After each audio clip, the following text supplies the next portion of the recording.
Goddesses of the Isles, the women the filter called translators. Welcome back, auditors. What follows is forensic work.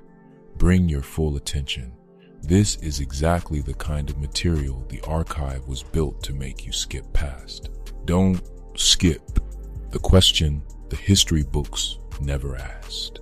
Why do three women separated by thousands of miles, different languages, different centuries, different cultures, all share the exact same story? Not similar stories, the same story.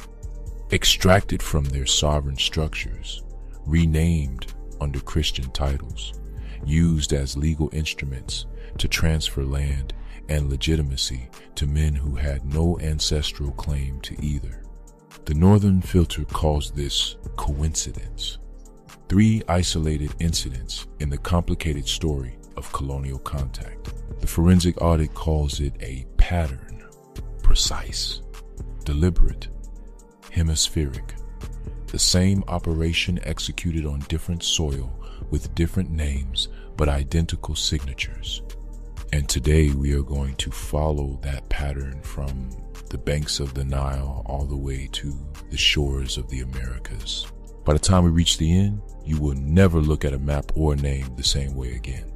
The glass alibi, what a translator actually was.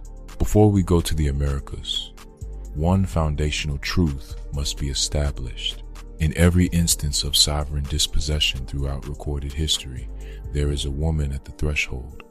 Not incidentally, structurally. The filter calls her a translator, a bridge, a cultural liaison, a helpful native woman who smoothed the difficult path of progress and contact.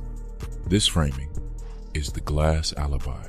The forensic truth is more specific and more disturbing. These women were not bridges.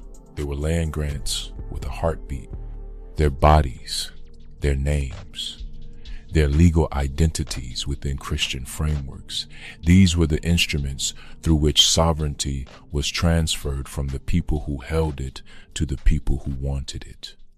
The rename was not cultural assimilation. It was a title transfer, and it happened with surgical precision on every shore the Northern Filter touched. Let's follow the evidence. Catalina of Cartagena, the Caribbean Memphis. We begin in Colombia. Cartagena sits on the Caribbean coast like a hinge, the precise point where the Atlantic meets the continent, where the arriving world